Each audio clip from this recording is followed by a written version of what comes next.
Marcus Chen floated in the silence of space, watching his scanner beep softly in the dim cockpit of his salvage ship. The Tenacious was old, patched together from spare parts and held together by hope and welding paste. But she was his home, and she had never let him down in 15 years of working the outer rim. The asteroid field stretched out before him like a graveyard of broken rocks. This was where ships came to die, where captains made bad choices or ran out of luck. Marcus made his living picking through the bones of those mistakes, salvaging what he could and selling it to whoever would pay. His scanner picked up something new. Not metal this time, but something else. Something that pulsed with its own light. Marcus pushed the thruster controls and guided his ship toward the signal. As he got closer, he could see it clearly through his viewport. A pod made of what? Looked like living crystal, spinning slowly in the darkness. It was beautiful in a way that made his chest tight. The crystal caught starlight and threw it back in colors he had no names for. The pod was damaged. Cracks ran along its surface, and some kind of fluid leaked from the wounds, freezing instantly in the cold of space. Whatever was inside was dying. Marcus had seen a lot of things in his years out here, but nothing like this. His first thought was to call it in to the authorities. His second thought was that by the time they got here, whatever was inside would be dead. He made his choice. The salvage bay of the Tenacious was barely big enough for the crystal pod, but Marcus managed to get it inside. As soon as the bay pressurized, the pod began to glow brighter. The cracks seemed to heal themselves, and the leaking stopped. Marcus put on his environmental suit and walked into the bay. Up close, the pod was even more beautiful. The crystal was clear in some places and cloudy in others, like looking at clouds through water. And inside, he could see movement. The pod cracked open with a sound like singing glass. What came out was not what Marcus expected. It looked like a girl, maybe 16 years old, but made of light and crystal. She was solid enough to touch, but she glowed from within. Her skin was like polished stone, and her hair moved like it was underwater. When she opened her eyes, they were the color of distant stars. She collapsed to the floor of the bay, and Marcus caught her before she could hit the metal. She was warm, like holding a lamp that had been on for hours. "Please," she said, and her voice was like music in his head. She was not speaking with her mouth, but somehow he understood every word. "You are human, yes? The mighty ones?" Marcus almost laughed. Mighty? He was a salvage operator who lived on protein bars and recycled air. I'm human, yeah, but I don't know about mighty. What happened to you? Who are you?" The girl tried to sit up, and Marcus helped her. She looked around the bay with wonder, as if she had never seen metal walls before. "My name is Zara. I am Starborn. We live in the great crystal gardens that orbit the blue giant star. We were peaceful. We knew no violence, no hatred. We existed in harmony with the cosmic flows." She began to cry, and her tears were like liquid light. "But they came. The Void Reapers. They took my sister Lyra. They took many of us. They harvest our essence to feed their machines and extend their lives." Marcus felt something cold settle in his stomach. "Void Reapers?" Zara nodded. "They are old and evil. They travel from world to world, taking life from others to keep themselves alive. They have done this for thousands of years. No one can stop them. No one has ever tried. What about your people? Can't you fight back?" Zara looked at him with confusion. "Fight? We do not understand this word as you do. We know only peace. We have no weapons, no armies. We are like flowers in a garden, beautiful but helpless when the storm comes." Marcus stared at her. An entire species that had never learned to fight. It seemed impossible, but looking at her, he believed it. There was something in her eyes that spoke of innocence, of a world without violence. "So why come to me? I'm just one guy with a beat-up ship." Zara's eyes lit up. "Because you are human. The stories of your people have spread across the peaceful worlds. You are the ones who never give up. You climb the highest mountains because they are there. You dive to the bottom of oceans just to see what is there. You explore worlds that try to kill you, and you make them your homes. She grabbed his hands, and her touch was electric. When all hope is lost, humans find a way. When the universe says something is impossible, humans say, "Watch me." You are the mighty ones, the legend makers. If anyone can save my sister, it is you. Marcus looked down at her glowing hands, holding his. The universe was a big place, full of species he had never heard of. But somewhere out there, monsters were hunting people like Zara, taking them from their homes, using them like fuel. Where did they take her? Zara's face brightened with hope. I escaped when they attacked our world. I saw their ships. They are heading toward the Nexus, where 7 peaceful systems meet. They plan to harvest entire worlds there.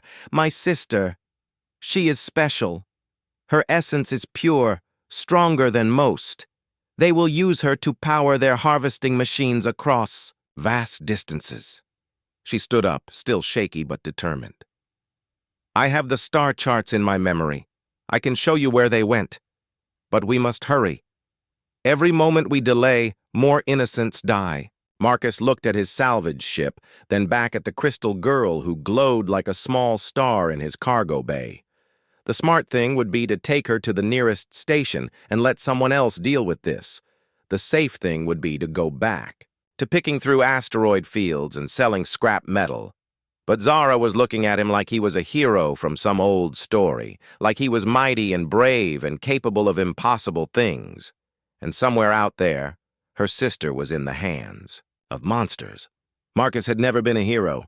He had never saved anyone but himself. But as he looked at Zara's hopeful face, he felt something wake up inside him, something that had been sleeping for a long time. "All right," he said. "Show me these star charts. Let's go get your sister back." Zara threw her arms around him, and for a moment the cargo bay was filled with light. "Thank you, mighty human. I knew you would help. Humans always help." As Marcus fired up the Tenacious and plotted a course away from the asteroid field, he wondered what he had gotten himself into. He was one man in one ship, going up against an enemy that had terrorized the galaxy for thousands of years. But maybe that was exactly what made him human. Maybe being human meant looking at impossible odds and deciding to try anyway. The stars stretched out before them, and somewhere among them, monsters were waiting. But Marcus Chen was done running from fights. It was time to see what one determined human could do when someone needed saving. The Tenacious jumped to hyperspace, carrying its unlikely crew toward a destiny none of them could imagine. 3 days into their journey, Marcus learned that humans were famous across half the galaxy, and he had no idea why. Zara sat in the co-pilot chair, her crystal form pulsing gently as she shared memories through the ship's computer. Images filled the main screen of the Tenacious, showing worlds Marcus had never seen. Crystal cities that grew like trees, ocean planets where whale-like creatures sang in harmony, desert worlds where sand people built art from wind and stone. All the peaceful species know of humans, Zara explained, her voice still singing in his mind. We share stories across the star networks, tales of your impossible deeds. The screen showed what looked like old Earth footage. Humans climbing mountains in blizzards. Deep-sea explorers going where no life should exist. Astronauts fixing broken space stations with nothing but tools and stubbornness. "I don't get it," Marcus said, scratching his head. "This is just normal stuff for us. Why does everyone think it's so special?" Zara turned to look at him, her star-bright eyes wide with amazement. "Normal? Marcus, you climb mountains that could kill you just to see what is on top. You dive into oceans that crush metal just to explore. You fly to worlds that burn with poison air, and you make them into homes." She gestured at the screen, where images of human space colonies flickered past. "My people have lived in our crystal gardens for 10,000 years. We are content." We need nothing more. But humans, you are never content. You always want to see what is beyond the next hill, past the next star. Marcus watched the images. When he saw them like this, through alien eyes, human history did look pretty crazy. Who in their right mind would climb a mountain just because it was there? Who would explore a cave system that might collapse at any moment? Humans, apparently. The peaceful species tell stories about you, Zara continued. How humans saved a dying world by moving its moon. How human engineers fixed a broken star by flying ships into its core. How human explorers found new homes for refugees by mapping dangerous nebulas that no one else would enter.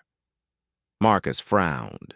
Some of those stories sounded familiar, but others seemed too wild to be true. I think some of those tales got stretched in the telling. Maybe, Zara said with a smile that lit up her face. But even if only half are true, it makes humans legends. Do you know what we call you in the old tongue? I'm afraid to ask. Kethamar. It means those who make the impossible possible. Marcus nearly choked on his coffee. You've got to be kidding me. I do not kid. When word came that Void Reapers were moving toward peaceful systems, the elders of 7 worlds held council. They debated for days about what to do. In the end, they decided there was only one hope. She looked at him with absolute faith. Find a human. The weight of that settled on Marcus like a heavy blanket.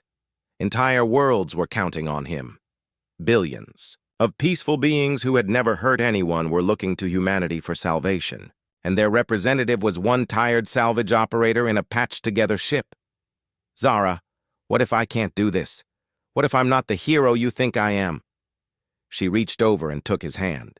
Her touch was warm and electric, filled with certainty. You will find a way. You are human. You do not know how to give up. The navigation computer beeped, and Marcus checked their position. They were getting close to the last known location of the Void Reaper fleet. Time to see what they were really up against. Marcus activated the long-range sensors and began scanning. What he found made his blood run cold. The Void Reaper fleet was massive. Hundreds of ships, each one the size of a small city. They moved through space like a plague of locusts, leaving empty systems behind them. And at the center of the fleet was something that defied description. What is that thing? Marcus whispered. Zara's light dimmed as she looked at the scanner readout. The Harvester. It is their mothership. Inside that vessel are the machines that drain life from entire worlds, and somewhere in there... Her voice broke.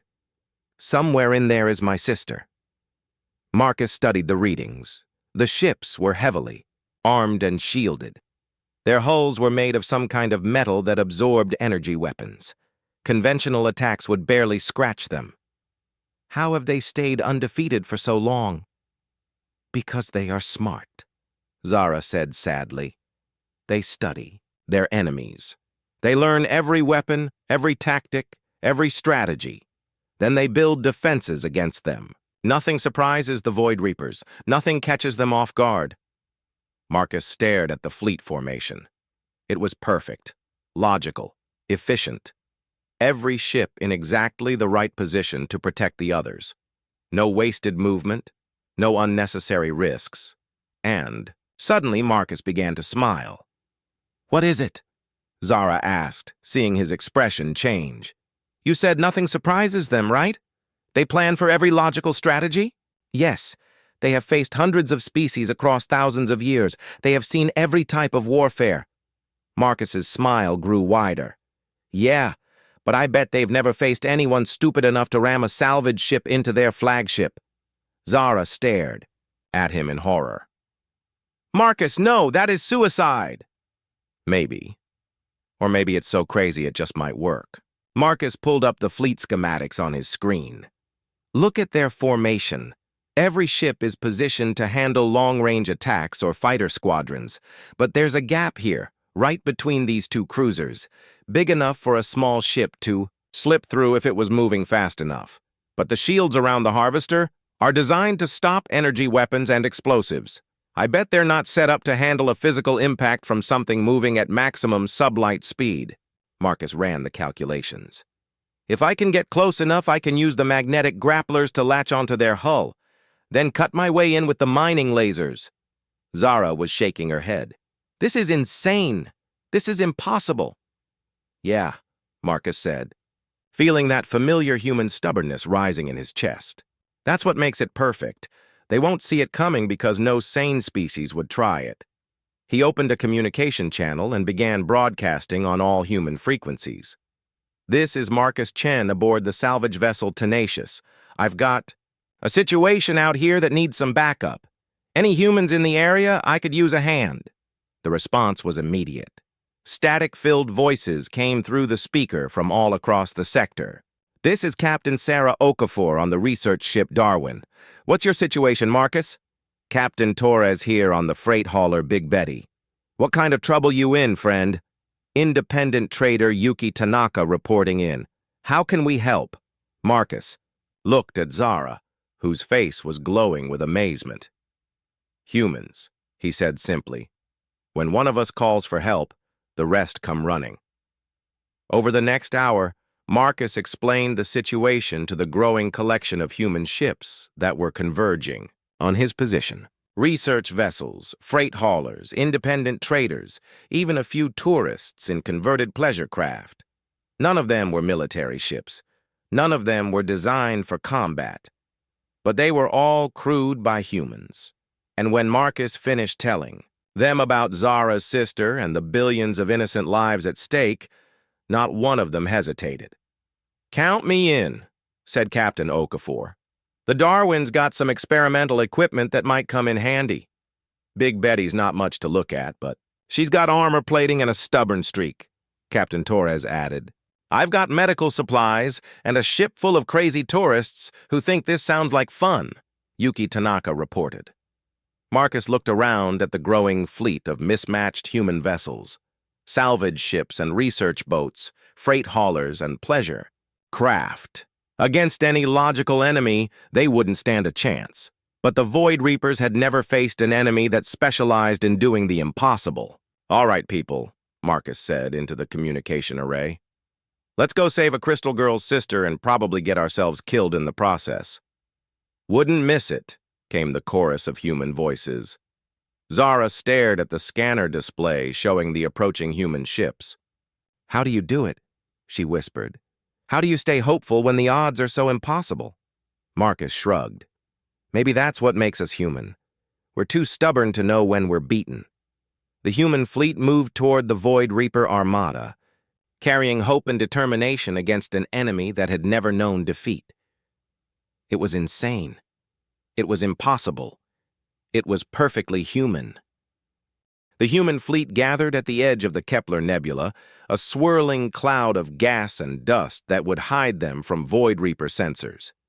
23 ships in total, none of them designed for war. Marcus looked at the collection of vessels on his scanner and tried to feel confident. Captain Sarah Okafor's research ship Darwin was the largest, built for deep space exploration. Captain Torres commanded Big Betty, a freight hauler with thick armor plating meant to protect cargo from asteroid impacts. Yuki Tanaka's converted pleasure craft Wandering Spirit carried a group of adventure tourists who had signed up for a peaceful cultural exchange tour and gotten much more than they bargained for. The rest were independent traders, small freight, runners, and one ship that seemed to be held together entirely by prayer and welding paste. This is either the bravest thing I've ever seen or the dumbest, Captain Okafor said over the communication channel. Probably both, Marcus replied, but it's what we've got. While the human captains planned their assault, Zara worked with the ship computers to gather intelligence on their enemy. She had uploaded star charts and tactical data from her people's networks, information gathered over thousands of years of peaceful observation. The Void Reapers rely on predictable patterns, Zara explained to the assembled captains via holographic conference. They position their ships in mathematical formations, Their attack sequences follow logical progressions. They have never needed to adapt, because no enemy has ever forced them to. Captain Torres studied the enemy fleet layout on his screen. So, they're smart but inflexible. Got it. What about their weapons? Energy drains that shut down power systems, tractor beams that can crush ships, shield disruptors that make armor useless. They are designed to counter every conventional military strategy. Good thing we're not conventional military, Yuki said with a grin. What about their defenses? Zara highlighted the massive ships on the tactical display. Their hulls are made of living metal that adapts to energy weapons. After the first few hits, they become nearly immune to laser fire. Their shields can deflect missile attacks and redirect torpedo explosions back at attackers. Marcus rubbed his chin, thinking. What? About physical impacts? Ramming attacks? No data available. No species has ever attempted such tactics. The human captains looked at each other across the holographic link. In their eyes was something that would have terrified any military strategist. The gleam of people about to do something monumentally stupid. All right, Marcus said. Here's what we're going to do. The plan they came up with was insane. It violated every rule of space combat. It ignored basic principles of tactics and strategy. Any military academy would have failed them for even suggesting it. It was perfectly human. Captain Okafor would lead the first wave, using the Darwin's experimental quantum resonance array to confuse Void Reaper sensors. Captain Torres would follow, with Big Betty using the freight hauler's massive cargo bay doors as makeshift rams. The smaller ships would scatter and attack from all directions, creating chaos and confusion, and Marcus would do what he did best, find the impossible angle and exploit it. But first, they needed allies. Zara reached out through the star networks, sending messages to every peaceful species in range. The response was immediate and overwhelming. The Wanderers arrived first, their ships like living flowers that bloomed in space. They could not fight, but they could create illusions that would confuse enemy sensors. Their vessels began spinning around the human fleet, creating a light show that would hide the true number and position of attacking ships. The Songweavers came next, their crystalline vessels humming with harmonic frequencies. They offered to jam Void Reaper communications, filling their channels with beautiful music that would make coordination impossible. The makers brought gifts of nanotechnology, tiny machines that could repair damage in real time or eat through enemy hull plating. They loaded every human ship with clouds of microscopic allies. Even species Marcus had never heard of came to help. The Drifters offered their ships as decoys. The Whisperers provided stealth technology. The Gardeners shared plant-based armor that could grow and adapt during battle. Why are they all helping us? Marcus asked Zara as they watched the growing fleet of peaceful vessels. Because you gave them something they never had before, she replied. Hope. For the first time in their history, someone is standing up to the Void Reapers. Someone is saying, no, you cannot have our homes, our children, our lives. Marcus looked at the scanner display. Hundreds of ships now surrounded the small human fleet. None of the alien vessels carried weapons, but they carried something more powerful, the absolute belief that the impossible was about to happen. All ships, this is Marcus Chen, he broadcast to the assembled fleet. In 1 hour, we're going to do something that has never been done before. We're going to punch the biggest bully in the galaxy right in the nose. Cheers and songs and harmonic vibrations filled the communication channels. The Void Reapers think they know everything about warfare. They think they've seen every trick, every strategy, every desperate gambit. But they've never fought humans before. They've never faced a species that looks at impossible odds and says, hold my beer. Laughter rippled through the human ships. So here's what we're going to do. We're going to be unpredictable. We're going to be illogical. We're going to be so completely insane that their computers won't know how to respond. Marcus looked at Zara, who was glowing brighter than ever. And we're going to save a Crystal Girl's sister because that's what humans do. We help people who need help. The fleet began to move, a mixture of human determination and alien hope, heading toward the most powerful enemy force in the galaxy. As they approached the edge of the nebula, Marcus felt something he had never experienced before. He felt mighty, not because he was stronger than his enemies or smarter than his enemies, but because he was surrounded by people who believed in doing the right thing, no matter how impossible it seemed. The Void Reaper fleet hung in space like a mechanical constellation, their dark ships arranged in perfect mathematical precision. They had been expecting resistance from the peaceful worlds. They had prepared for conventional attacks, logical strategies, predictable responses. They had not prepared for humans. "All ships, begin attack run," Marcus broadcast. "Remember, the goal isn't to win. The goal is to be so confusing that they can't figure out what we're doing until it's too late." The Darwin emerged from the nebula first, its quantum array creating sensor ghosts that made it look like 50 ships instead of one. The Void Reapers responded instantly, swiveling their weapons toward the apparent threat. Big Betty followed, her cargo doors open like a mouth ready to bite.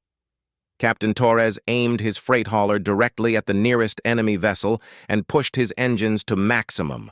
The smaller human ships scattered in all directions, some diving below the enemy formation, others climbing above it, a few heading straight into the middle of the fleet.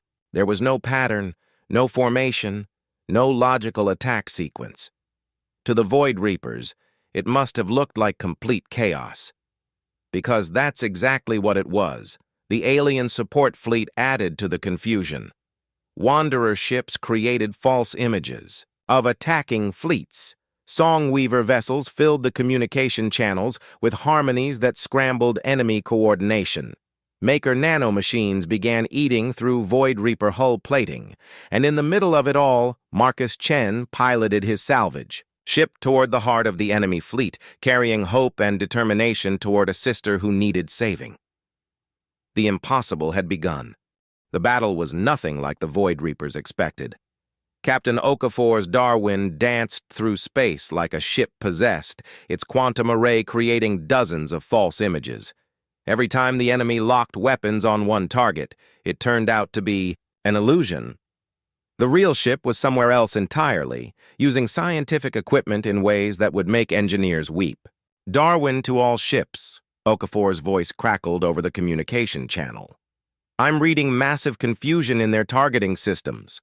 They can't tell what's real and what's not." Captain Torres proved that freight haulers could be weapons of war.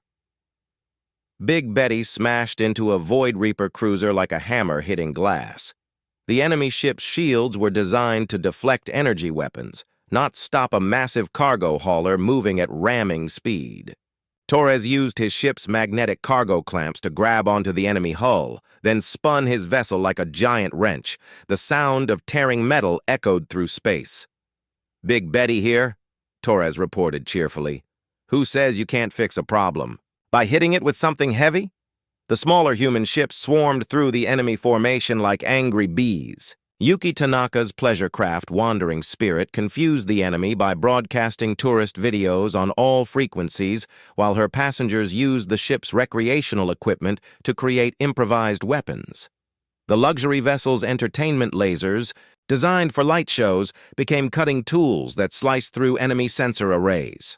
"Wandering Spirit to fleet," Yuki called out. "My passengers are having the time of their lives.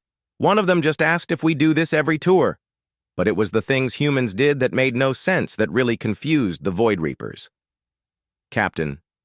Rodriguez of the independent trader Lucky Strike flew his ship upside down and backwards, using his rear cargo bay as a ram while firing his engines in reverse. The trader, Chen Wei, turned his freight hauler into a giant slingshot, using cargo cables to whip shipping containers at enemy vessels. The Void Reapers had computers that could calculate the trajectory of any missile, the energy output of any weapon, the logical response to any strategy. But their computers had no programming for dealing with opponents who used vacation equipment as weapons or flew their ships upside down for no apparent reason. Marcus threaded the Tenacious through the chaos, heading for the gap in the enemy formation he had spotted earlier. Zara sat beside him, her crystal form pulsing with anxiety and hope. "The harvester is just ahead," she said, pointing to the massive ship at the center of the Void Reaper fleet. "I can feel my sister's presence. She is alive, but weak." The harvester was a nightmare made of metal and darkness. It was 10 times larger than any other ship in the fleet, its hull covered with strange growths that pulsed with stolen life energy. At its center was a structure that looked like a giant mouth, ready to swallow entire worlds. "How do we get inside that thing?" Marcus asked. Zara closed her eyes and reached out with her senses. "There, on the lower hull, a maintenance port that leads to the harvesting chambers. But Marcus, the energy readings from inside, they are incredible. The life force of thousands of beings powers that ship." Marcus felt anger burn in his chest. All those innocent lives, trapped and used as fuel for these monsters. "Well, let's go turn off their power source." The gap between the Void Reaper cruisers was exactly as wide as Marcus had calculated. The Tenacious slipped through like a needle, threading a hole, her salvage sensors fooling the enemy into thinking she was just another piece of debris from the battle. But as they approached the harvester, the massive ship's defenses came alive. Energy beams lashed out, trying to vaporize the small salvage vessel. Marcus threw the ship into a spinning dive, using every trick he had learned in 15 years of dodging asteroid collisions and space storms. "Hold on!" he shouted to Zara, as the Tenacious twisted through a maze of deadly energy beams. The ship's hull glowed red-hot from near misses.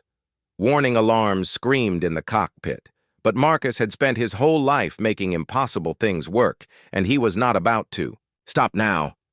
The Tenacious slammed into the harvester's hull with a crash that shook both ships. Marcus immediately fired the magnetic grapples, locking his vessel to the enemy ship like a parasite. Then he grabbed his cutting torch and headed for the airlock. "Stay here," he told Zara. "Keep the ship ready for a quick escape." "I am coming. With you," she said firmly. "Absolutely not. It's too dangerous." Zara stood up, and her crystal form blazed with light. "Marcus, my sister is in there, and you will need my help to find her. I am stronger than I look." Marcus looked at her determined face and realized he was not going to win this argument. "All right, but stay behind me." They cut through the harvester's hull like opening a can. The interior was worse than Marcus had imagined. The walls pulsed with veins of energy, carrying stolen life force to power the ship's systems. The air itself seemed thick and wrong, filled with the screams of the dying. "This way," Zara whispered, her inner light dimmed by the horror around them. "I can feel her. She is deep inside, at the heart of the ship."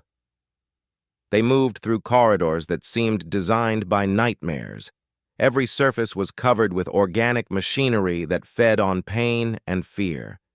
In chambers along the way, Marcus saw other prisoners, beings of light and energy trapped in crystal cages, their essence slowly drained away. "We have to free them all," Marcus said. "We cannot," Zara replied sadly. "The moment we break one cage, alarms will sound. We must reach Lyra first." They found her in the central harvesting chamber, and Marcus's heart nearly stopped. Lyra looked like Zara, but older and more beautiful.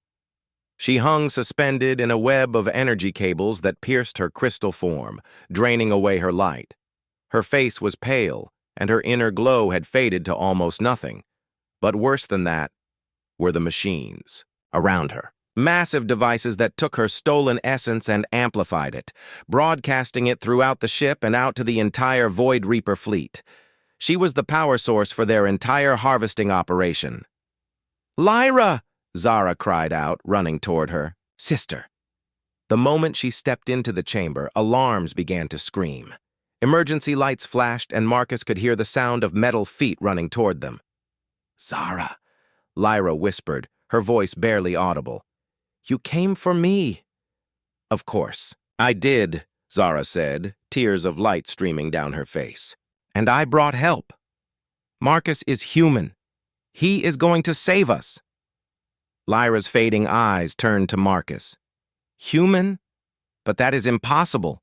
Humans are myths, stories told to give hope to the hopeless. Nope, Marcus said, studying the energy cables that held her. Just a guy with a salvage ship and a really bad habit of helping people who need it. The chamber doors burst open, and Void Reaper soldiers poured in. They were tall and thin, covered in dark armor that seemed to absorb light. Their faces were hidden behind masks, but their eyes glowed with the stolen life force they had consumed.